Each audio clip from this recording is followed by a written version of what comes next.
Okay, Rob with Next Gen Rider here. So I'm going to do a quick video today. Hopefully we're going to upgrade the M2 Pro to an M2 Max. What M2 Max gets you is the ability to take this and rotate it and run the M2 Pro in portrait mode. So to do that, you'll either need the rotating mount from Alienrider, or you can convert your M2 Pro to a RAM mount, and that's what I've done here on this bike. So I've already pulled the SD card cover, and there's my video SD card there. Here's the original upgrade that I got from Alienrider, and I've actually imaged that onto a SanDisk just to see. I've checked this on the bench, it works, but I'm going to double check it. So I'm going to use that first, an image that I created on an SD card, and if we have problems, then we'll use the Alienrider image. So let's check it out.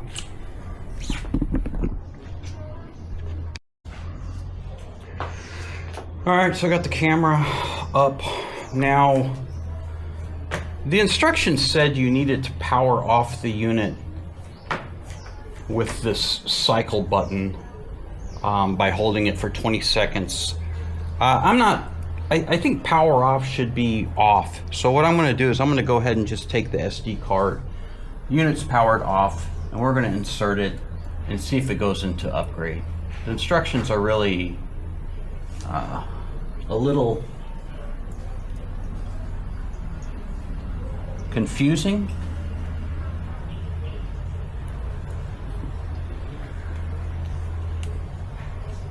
Okay, SD card is in. We're going to go ahead and power up. We should go straight into upgrade, and we do. So I think key off is adequate for getting the M2 Pro upgraded to M2 Max. So we'll wait on it here. Should be a couple of minutes.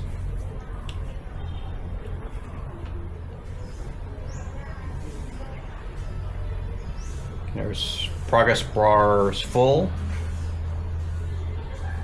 So now that looks done to me based on my bench testing. So what I'm going to do now is I'm going to remove power from the unit, and then we're going to remove the SD card.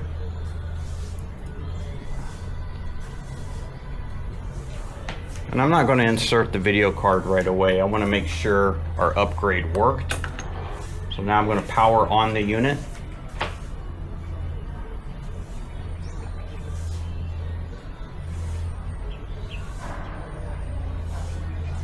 And that's not a good sign.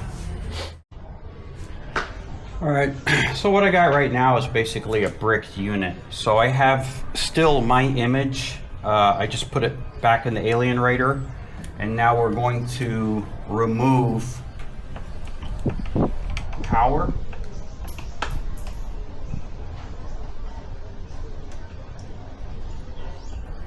Okay, I had backlight on, so that's a good sign. I just realized when I removed power, backlight went off, so it was hung on backlight. So now I'm going to reapply power.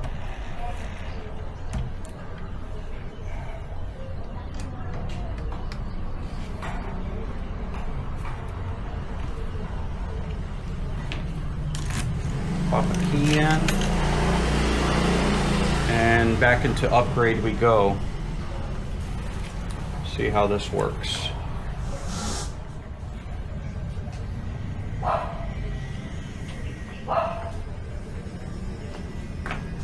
Okay, now the upgrade's complete. I'm gonna go ahead and do this way.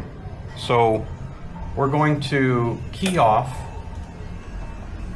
We're going to remove, looks like backlight went out. Actually, before I remove this, we're gonna test it.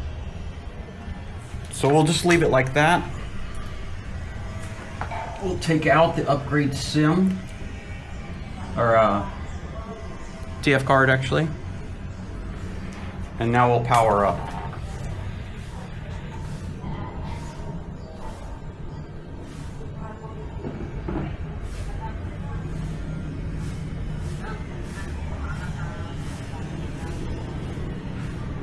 Not good.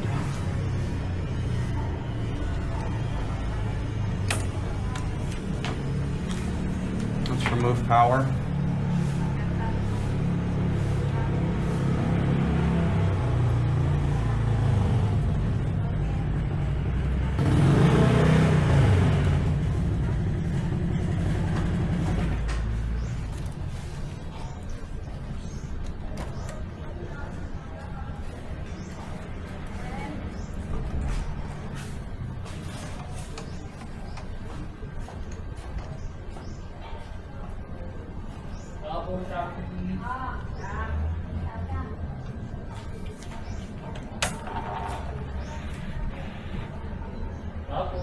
There we go. Okay, so we need to remove power after the upgrade as well.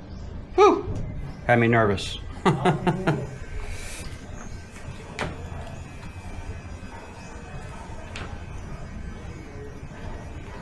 All right, there we go. We're back up and running. So now we go into settings, screen rotation, confirm. Now it's going to reboot. Now we're in portrait mode.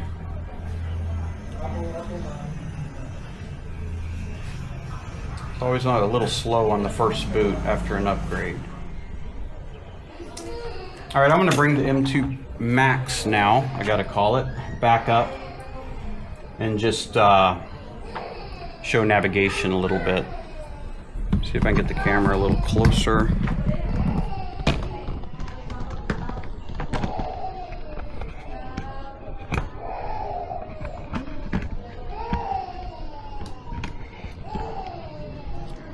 That little tilt down. Okay, not great, but all right, so we're on the home screen now. Let's pair. So we want to go into phone link, CarPlay,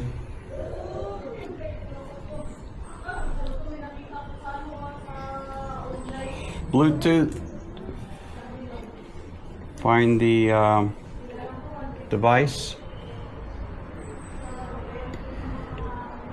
In my case, I need to forget it. I did a different connection. Okay, we'll do a new connection. Pair. Allow.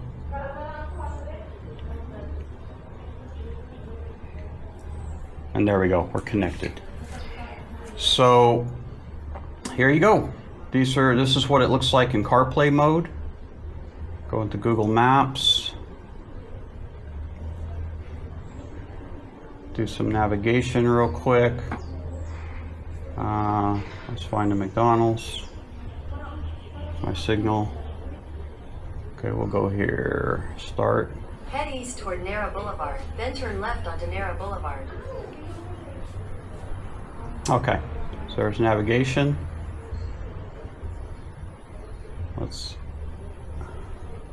exit out of that. All right, so now let's go to Alienrider Home. So one thing that jumps out at me is now the tire pressures, the font's much bigger. Much easier to see your tire pressures while you're underway, which is pretty awesome. Going to DVR, there's the two camera views. We'll toggle.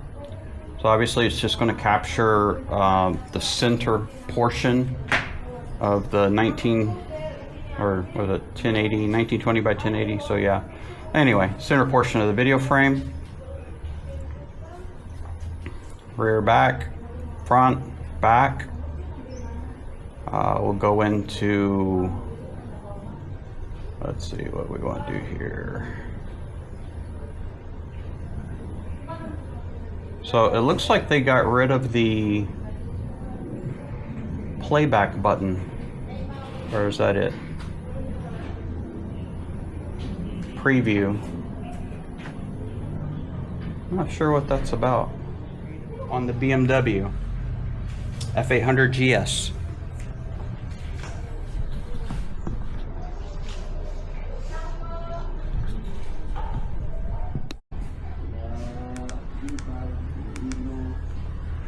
Okay, so on this feature with the image, this preview button here, when you press that, you get a slider up here, so you can zoom your image in. Of course, you're going to lose visibility on the sides, but you can set how your image displays, and that's going to be mostly important for your rear camera.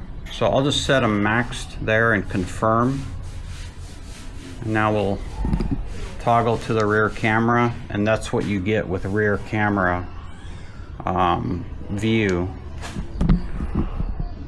Then we can go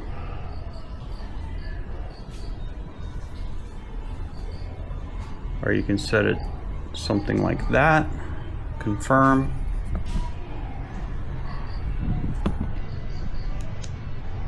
And now that's what your rear camera will show when you flash over here to your rear view. So that's what that feature's about, which is kind of a nice consideration that they tweak that so you can set the camera view for rear view how you want it. Anyway, there you go. Cancel out of that. Back home. All right, so phone leak. Whoops. Okay, so we're connected. It's going to go straight to CarPlay. Playback. So let's go into playback and see what playback looks like with this in as a max. Okay, so you're not going to get as much visibility. You're going to have to navigate a little bit. So there's the video. So it's just going to be scaled to fit on the screen with black bars top and bottom. No problem there. Let's see. And you're going to have to go into use the menu button, the hamburger button to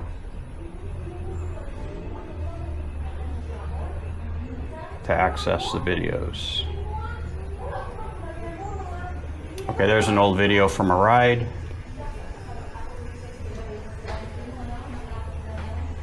Home button. So playback, TPMS, reformatted for the portrait mode. So yeah, let's see. That's brightness, volume, settings.